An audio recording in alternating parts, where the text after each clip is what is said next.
Hello, BookTube. Well, as you can see, I have another guest. This is Micah Cummins. Say hi to everybody, Micah. Hey guys. Another installment of the Micah Dialogues, where two 20-something guys just try to figure out this topsy-turvy world of ours. Absolutely. I have a horrible confession to make to all of you who are watching on my YouTube channel. Right before I hit record, Fida had a yoga session. A And private Frida yoga session. Micah got to see it, but nobody else. She had a private Frida yoga session. I feel honored. She's right next to me, but she did Oh. she did stretch her glutes quite a bit. She did. It was impressive. And for our Micah dialogue today, we are going to talk about politics, religion, and late-term abortion. No, Micah's been terrified. I've Someday. a couple of times that we talk about politics, and he's been terrified of doing that because it's an incredibly divisive subject in 2023 America.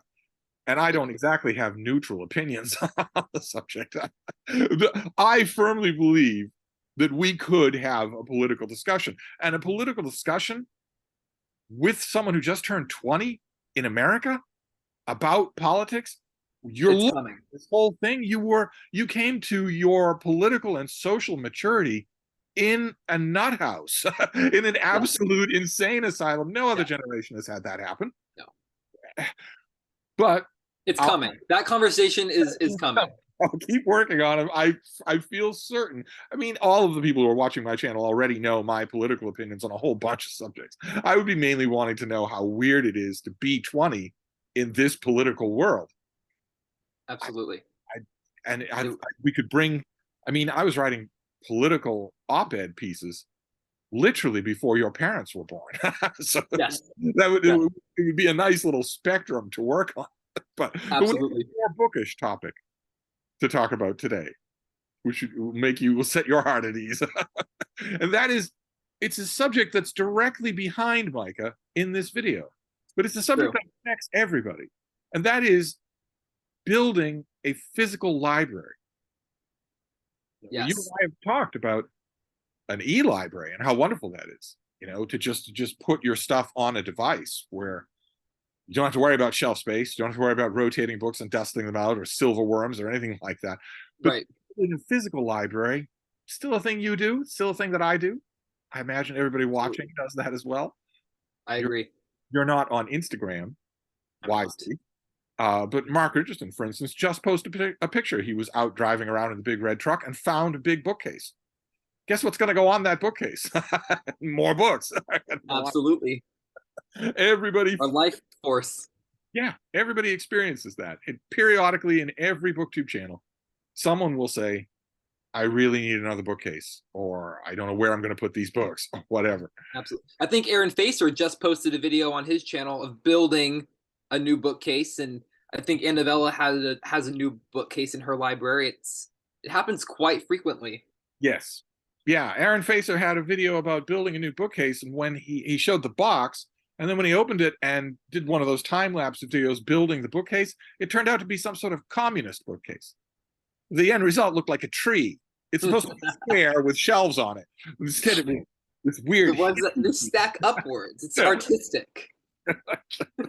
And when he was done with it, all of my feng shui instincts were totally outraged. When he was done with it, he put it against the wall on top of a table, which is of course the right thing to do. Then he put a lamp in front of it. There's no way to reach the books from the chair. That's crazy. When you have a reading nook, which he showed us in that video, and now I want everyone to turn their camera around and show me their reading nook and describe it. Absolutely. When you have a reading nook, you're supposed to be able to do literally everything from where you're sitting. You're not. He would have to get up, move the lamp, and take a book off that communist bookcase in order to use it. If he's sitting in the chair, he couldn't do it. It's true. It's true.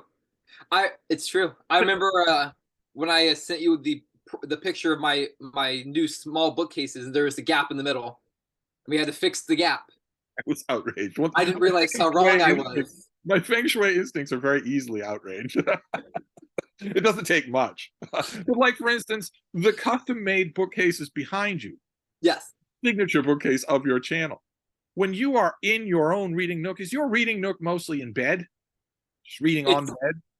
It's reading, yes. So it's on the bed, which So, is oh my directly God. behind me. So when you're reading on the bed, you can't reach your bookshelf. I cannot, unless I'm in my reading chair, which is next to a bookcase. Okay. So on this end of the room, this has never been seen before on YouTube. There is a Oh, chair. look at that, a deep reading chair. There is a deep chair with a shelving unit directly behind it and a lamp.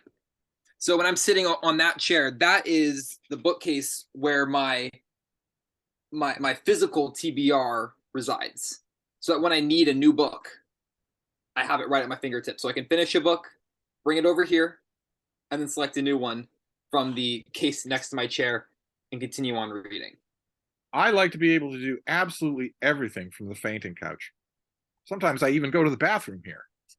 It does everything. That's my surly houseboy's problem at that point. You don't have to clean it up. That's not your responsibility. The Micah dialogues, the TMI edition. But okay, that bumps us up against part of this subject, which is, if you mentioned a physical TBR, so print and paper books in a TBR that accumulate. That touches on the idea of where those books come from. What is the decision-making process that you go through in order to add a print and paper book to your collection? It's changed. It's had a couple iterations. It used to be I found a new book I was interested in, I bought it, and it went on my shelves. Really, no questions asked. If I was interested in it, I bought it. Now I'm a little bit more frugal with what I buy, mainly because I want to make sure that I don't just buy books for the sake of buying them and then never reading them. I am a believer, and I think it's a good idea to have unread books in your personal library because that you always have some new material. But I don't like the idea of having a room full of books that I have not read any of them. Well, we've seen that, right? I mean, right. I think that's fairly common, but I'm not comfortable with that idea. I like a balance of books I have read and can revisit, and books that are waiting for me that are untouched. Yeah, so now typically I will check a book out from the library, or I will get the free ebook from my library system, and I'll read it. And if I love it, then I will buy it and add it to my library. So I rarely so the unread physical books that I have are from a couple of years ago, honestly, at this point.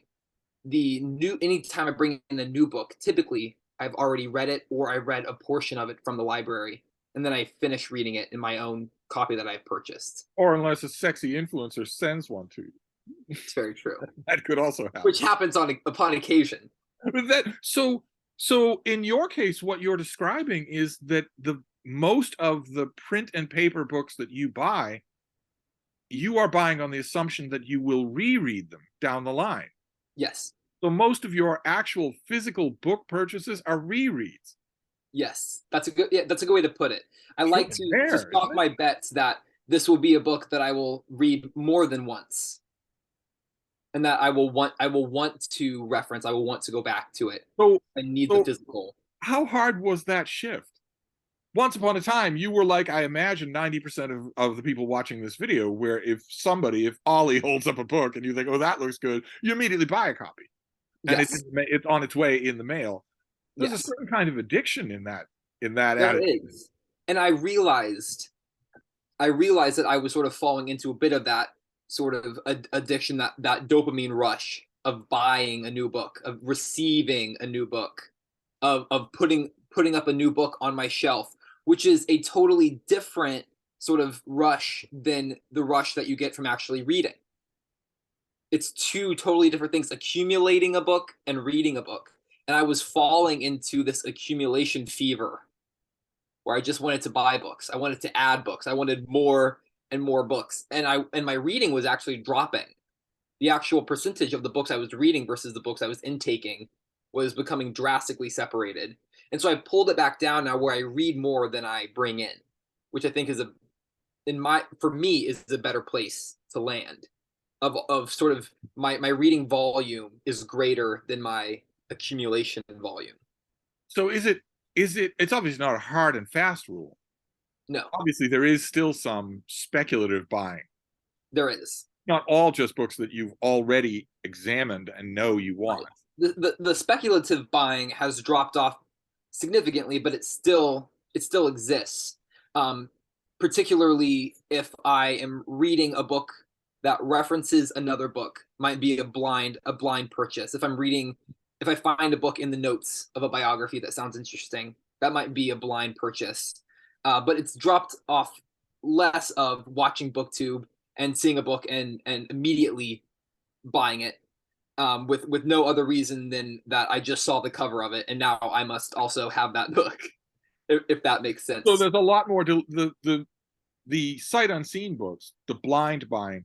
There's a Mhm. higher standard now. Those books have to Right. clear a higher hurdle to get They you do. to pull the trigger, as the kids say.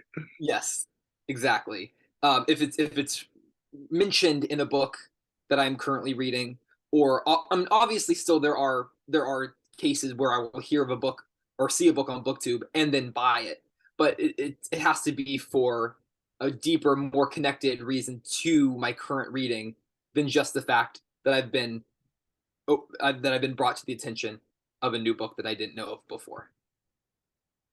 Is Are you noticing? Well, you mentioned already that the accumulation of blind buys was actually hurting your reading.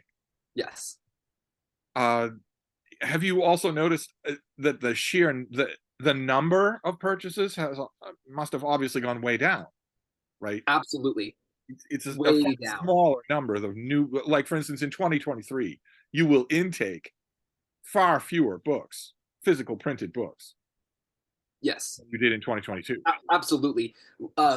I uh, So far in 2023, I think I may have bought 5 books, maybe 10, Oh my but goodness! no more than 10. Do you keep a Whereas record? last year I was purchasing 10 books a month, Oh, or thereabouts. So it's significantly less, but my reading is significantly higher than hmm. it was last year, even with the new time constraints, just because of the way I'm focusing my reading Yes, your more, time more constraint, into, which your is a problem. anti-Steve job. Yes, I can't get Steve leave. I've tried. Apparently, it doesn't fit the company structure. They want me The there key when seeking Monday through Friday. help, the key when seeking Steve leave is not to make the case; it's to show them on the It's phone. Show this them is what you're why talking about. Do this you is why I have to seriously leave. expect me to work at the box factory when this is the alternative? I bet they'll agree and subscribe. And they'll probably keep paying me even. It's better. It's more productive for you. It's a lot less money that you're paying, which has got to help with you. Aren't you supporting Yes. like 3 or 4 illegitimate children, or has that number gone up? We haven't It's talked in gone a up. week. Skyrocketed. I'm out of control, Steve, if I'm honest. I'll say. Who knows what happens down in the South? There's a reason that my videos have been more sparse lately. I'm curious though. In addition to, okay, you have changed the impulse behavior, but I think we can agree that that impulse behavior still largely rules the roost at BookTube. Absolutely. Ollie still leads many people into temptation, right? Or Michael K. Vaughan or whoever. They will Right. open the book and they will talk about it in such a way that, I It's mean, you can enticing. hardly hear a million little clicks as people Yes. go to their favorite Yes. retailer. But okay, we can agree that that's probably a bad way to acquire books. There should be more deliberation involved in that. But that is nevertheless part of what we could call BookTube culture. Do I you would agree. feel now separated from that at all? I I do mean, in a way. I do in a way, particularly when it comes to TBR videos or book haul videos, which are sort of a staple. Oh, there she is. She's appeared. I the do window is open. particularly You can with smell haul lilacs. videos, which are such a staple of the BookTube community. I used to do a lot of them. I don't do them anymore, mainly because I have a smaller list of books to haul. Well, in the right. first That place. I was thinking about just the divergence in attitude. That Yes, all of a sudden you're not like most of the people on BookTube if you're giving that kind of high bar consideration to whether or not you want to add a book. But there's also the separation of there are a couple of staple kinds of videos that you just right. don't like anymore. Or not making too many additions to my library either. So I don't do things like library tours. I've done one, and that's because most of the books shown in that video are still the books behind me, with a few exceptions. Now, what about getting rid of books?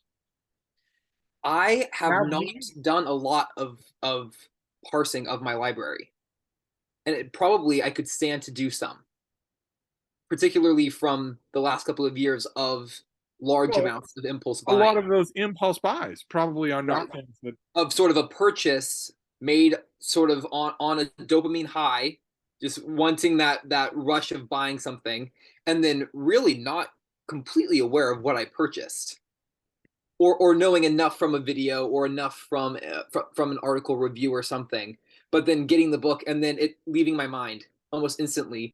I think because there wasn't any real dedicated thinking going in during the purchasing process. Whereas now I think about a book and I make sure it's something that seems interesting to me. Then I buy it. Then it's interesting, so I want to read it right away. Then it gets read and shelved. Where do you have options to offload books? I do. Yes, I have a couple of bookstores around me that take trade in books for credit type situations. I need to do that more probably. It's really something I've never done, and I think it's sort of the opposite feeling of getting rid of a book versus buying a book. It's harder for me. I think it's harder for a lot of people because you almost have this loyalty to a book, even if it's unread, of well, I might need it down the line, or I might want this later on, and then obviously it sits there taking up shelf Well, we space. saw that, right? When these book buying bans started coming around, 100, 500, Oh yes, I thought at first that those things were nonsense. And then I learned how many people out there have hundreds and hundreds of unread books on their shelves that have been there for years. yes, I've had people, I had one person email me and said, I have book X that has been unread on my shelf for 4 apartments and 15 years. And I said, why don't you get rid of it? I said, oh no, that is plainly psychotic behavior. And that is I, widespread. I think I can't remember. You made a video a couple of years ago, maybe, where you said your rule was you think if you have not touched a book or thought about a book in 3 years, you should get rid of it. Yeah, if it's not an active part of your library, it's crazy to keep it. Much Right. less to keep hundreds or even. People have emailed me having thousands of unread books on their shelves that have been there for years. That is crazy behavior. That is simply crazy behavior. I would agree. Anyone? Even if there is a sense that you may want to read them, if you haven't read a book and it's been 15 years of it sitting on your shelf, there's probably a sign there that you are not actually interested in reading that book. Because the barrier to read a book is very low. It's removing the book from the shelf and opening it and spending 5 hours with it open and then putting it on the shelf having read it. 5 hours. If it's a big book and you're a slow reader like me. But so this new standard where you now do not fall into the Ollie temptation, the MKV temptation, does that apply in the real world? If a friend took you to the greatest big thrift book warehouse in the world, you probably have one within 50 miles of where Probably you do. that you've never been to. Right. If a group of your friends did a Google search, found that and took you there, how strong would those muscles be? Would you come back with a whole bunch of books that were impulse buys? I think it would be a mix. I think there would be a slight bit of impulse just from being immersed in a giant warehouse of books. That would be hard to resist. I do think that it would be better now than it would have been if that event had occurred a year ago or 2 years ago. just because I do know more of what I'm interested in now, which I think comes with having just a little bit more reading under my belt than last year or the year before. I know a little bit more what subjects interest me. I know what authors interest me a little bit more, and so I'm less likely to grab a book simply because it's a book, and I like books, and that's a book, so I need to buy it. Well, it was never that bad, was it? It was always because you'd heard about it It was somewhere, always because I heard about it. somehow. You'll notice that in this video, when it comes to suggesting books to people, I'm blaming other people. I'm bringing up Michael K. Vaughan Well, and poor Ollie instead of mentioning myself. I didn't want to say it, but most of those impulse buys that I did were from your starter kits. Yeah, I'm being very careful. I have never bought a book because of Ollie or because of Michael K. Vaughan. It's always been because of Steve. I have an entire shelf of revolutionary history that was from your 4th of July starter kit. I just bought every single book that you talked about in that video. So basically, it's you're the reason.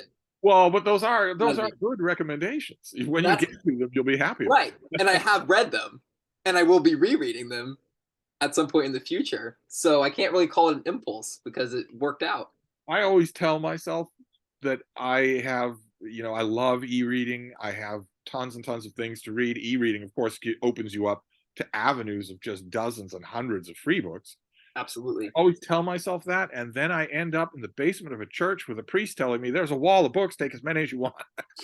Yes. Oh, the priest leading you into temptation. Yes, the priest. It's very hard to resist that when somebody says that, especially if he throws in the emotional blackmail of saying, "Well, I'm just going to throw them away."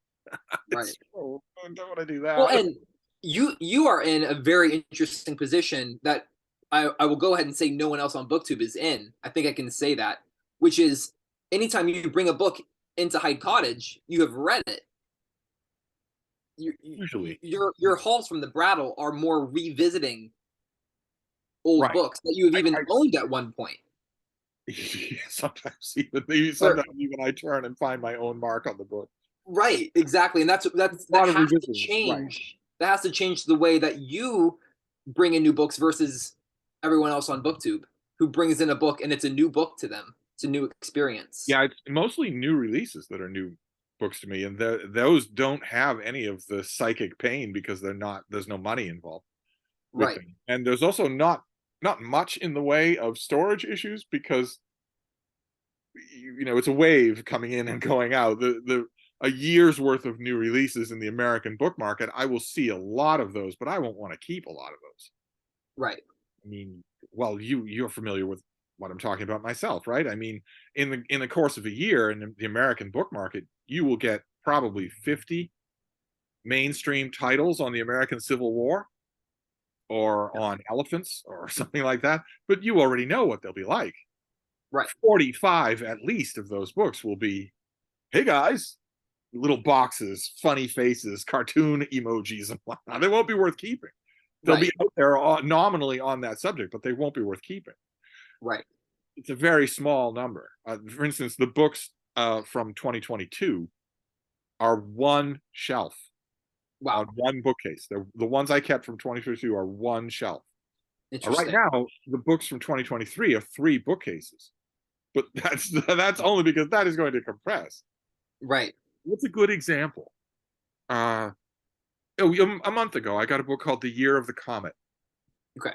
A cute little history, nothing groundbreaking, not large, no real, wrestling with primary sources, about the mania that a 19th century visitation of Halley's Comet had in Europe, in America. I forget who, I think it was Prometheus Books that brought it out. It was 150 pages, something like that, a few notes at the end. Something very breezy, very light. It's a friendly book on an interesting subject. It wasn't that much more on that subject than you would get from the Wikipedia entry. Right. I got it. I read it. I was happy to read it. No way in the world that I would keep it. Right. And that doesn't really offer a chance to revisit. There's nothing really to revisit. No, I don't want to say, it feels mean to say that it's not a serious work, but I know what you mean. It doesn't hold the same. It doesn't pull the same weight. No, No, as another book would. a new study of you know, the history of Germany or the biography of Dr. Martin Luther King. No, it's not the same. Right. I'm kind of curious to know though. I mean, your situation is rare for BookTube, where people go through that transformation. I think a lot of booktubers swear they will go through that transformation and suddenly apply a much higher standard to what they bring in, but I don't think they do it. Right. I don't think it takes much for that resolution to go away. In your case, I was talking about a gigantic magical warehouse of half-price books, but I think for most booktubers that I watch, they do a 15-minute video about how, I am absolutely dead set. I'm not bringing in any more books, and then a little free library. Oh, I'll take a bunch of these. I don't really Exactly. like this author, but I'll take a bunch of these. Exactly. There's the temptation. There's a siren's call when you pass a little free library or a bookstore. Oh, there might be something gold in there. Do you have them in your neighborhood? I do. Not I think I have maybe 3 or 4, so not a whole lot. And I've never donated to one. I've never actually pulled from one either. I No, should probably that would probably actually be a good reason or a good way to unhaul. I, I don't know if people uh, would want my nonfiction titles necessarily, but I will give them. we have two in our neighborhood, Oh, uh, wonderful. two that are on regular walks, and I won't name the book here. I don't want to give the author a complex, but I got a book from an academic press a few months ago, hauled it on my channel. It was eye-crossingly boring even to talk about on my Oh channel, no. even to just talk about the back cover. And I brought it to a little free library, and then for months I did a kind of forensic exam of whether or not it was moving, and it did not. It's still there. It's to I'm sure stay that a there. lot of people have pulled it out and looked at it and thought, ew, ew. And it's a good way just to store the book. You know, it's just gonna always stay there. Yeah, I have to remind myself, you know, I have to remind myself, put some books in a plastic bag and put them in the little free. Don't just take the little free library. Uh, Right. Do you do that regularly? Do you restock well, the little the free two library from your that are in my neighborhood are very popular, interesting? not only for people to take, but also for people to stock. So I That's have to pay wonderful. attention to whether or not there's room. So it's very actively used. That's good. Yeah, and I know of one a of them is lot under that the are just watchful stagnant. eye of two dogs. They're in a porch area right behind the library. So when you Oh, stop, wonderful. they just erupt in happy, hey, I could see you barking, which causes World War III with my little. I always have to. Yes. I know them now well enough to tell them, please don't set her off. Just stay quiet while I look at them. Right. Right. Let her be. I've often thought about making one of my own. I, That I would be don't wonderful. I don't have any woodworking ability, or I would probably make one of my own and Right. put it in the front yard. That would be. I mean, people pass by on the house all the time on their way to the subway station or the bus station or whatever. But I That would have be no wonderful. woodworking ability. I wonder if you could. I wonder if you could buy one. I wonder if they sell them. There must be a company that sells them. As long as I don't go to the same company that Aaron Facer went to for his bookcase, because I don't want it to look like. I couldn't believe the thing. You don't want you don't want a tree in your front yard where you stack your books. He held up the box, the sealed box, and I thought, how on earth are you going to build a bookcase out of that? And then the more he built it, the weirder it looked. Can you imagine? I mean, not only was it a tree shape, but because it was a tree shape, you can't abuse it. It's With true. the normal bookcase, you can You abuse can't it. double stack. You can't triple stack. You pile things on top. You can't do that with this thing. It's very neat and orderly.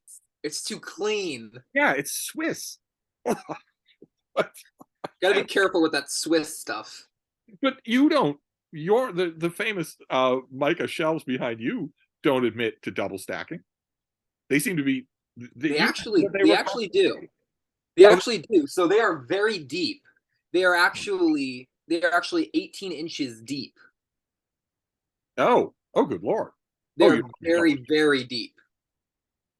And they had to be deep for the way in which they were constructed. We didn't sort of intentionally make them that deep, but the way that we designed them and the way they fit with the studs in the walls, we had to make them that deep. So we actually could be double, possibly triple stacked. I don't do more than double stacking. I have one case that's double stacked, and I have to rotate it to Just remind looking myself. past you, I'm just looking at those spines. I'm worrying how many of them were my fault. I see the I big could Romanov. There's a big Romanov biography that I love, but I don't think I've ever mentioned it on my channel. There's a shelf right here. This is basically you. It's all Russia. This shelf is basically you. This shelf is completely you. But I've read them all, so they're red. So you're not causing any damage. And Now, what about, before we run out of time? Yes. Oh wow, we are. What about well, yeah, the Micah dialogues could go on forever. They could. The next time when we talk about late term abortion and killing babies on operating tables, that's going to go over like gangbusters. We may need to get Zoom Premium for that conversation.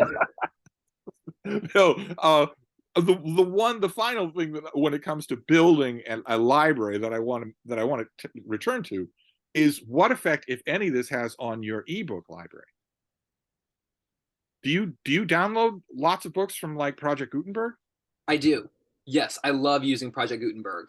I get a lot of books from them. My purchasing of ebooks has dropped drastically, and it's mainly because of the incredible price spikes in ebooks. I can't swing an ebook for $14.99. I know, $14.99 is not as low as it gets. That is now a cheap ebook. Yeah. I was going to buy an ebook the other day. It was $20. The book was under 300 pages. And I would not pay $20 for a physical copy of a book. Yeah. Yeah, and the ebook is even worse because most of them have the digital rights management so that you can't give it away. No, I can't port that file over to another device. Yeah. Or save it to my computer. It's completely locked in by Amazon. Completely open still to being edited or changed. I don't actually own it. Yeah. But yes, Project Gutenberg I utilize quite often. And then there are a couple other, I'm blanking on them right now, but there are a couple of university websites that I found that have fairly extensive digital libraries that I will borrow from as well when it comes to classics. Oh, no kidding. But for most nonfiction books, I either email you to see if you have the copy, and oftentimes you do, or if not, I try to get it from my library if it's in their digital system. Unfortunately, that is a tried and true tactic for everybody on BookTube for both physical books and ebooks. Yes. Ask me if I can find you a copy. I have a long list of things, a big stack of things that are going out. So that's a regular thing. We should probably specify for people that are listening, and just in case, that Project Gutenberg is a website. Oh yes. That is common domain books, all the books that have fallen out of copyright, and it's hundreds and hundreds and hundreds. Oh, there are tens of thousands of books there, and they're constantly updating it. They're constantly adding new titles, and a lot of them they're all impeccably well formatted. They are better. Project Gutenberg's formatting and editing have been better than many books that I have purchased with money from Amazon. And there's no comparison with something like Google Books, which is technically another library of free downloads, but they're poorly done. They're poorly curated. It's awful. It's scans of actual books, and it's tilted, and pages are crimped and curled and folded, and things like that. Handprints, and it's awful. It's awful. Project Gutenberg is the way to go if you're interested in e-reading. Absolutely. There is absolutely no, I mean, of course, you're going to be dealing with different editions.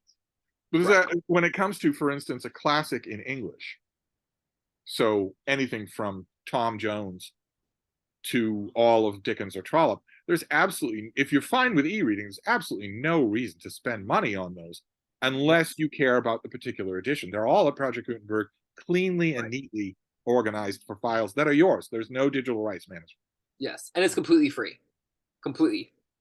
But you mentioned that your ebook buying has dropped to almost nothing. Is that almost nothing, or is that nothing?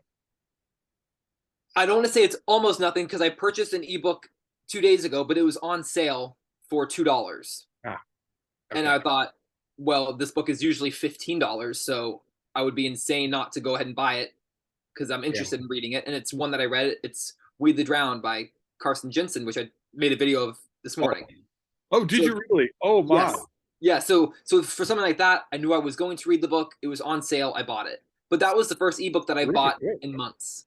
Don't tell me I'm going to have to subscribe to your channel. I think you might. It's finally come to that. Oh God! All the like and subscribe. Oh, I never say subscribe. You should be proud of that. wow, that's amazing. That's such a terrific book, and you will be. It will be rare for you to encounter that in a used bookstore. Absolutely. So Well, that's the thing. I looked for it online. I looked for it on Thrift Books and some of the other used websites that I used, and it was expensive. It was more expensive than the new copy would be on Amazon. And so I thought the ebook's $2. Most of the ebooks that I buy are $1 or $2 self-published things from that I do through Amazon, but Yes. the prices aren't jacked up. Most of them don't have digital rights management, so they're mine. Mm, and that's they good. support the author, which is Right. a lot of fun to do. Much as I hate them, Right. I still like to support them. Yes. Miserable parasites with no talent. I still like to support them. But we're going to run out of time. I don't want Yes, to get we caught are. up in mid-sentence. So we should Yes. wrap up this Micah dialogue now. We should. Thank you for having me on. We'll get on to the Proud Boys next week. Get ready. Yes, get ready for Micah to leave the country. Exactly. Put on a false mustache and leave the country.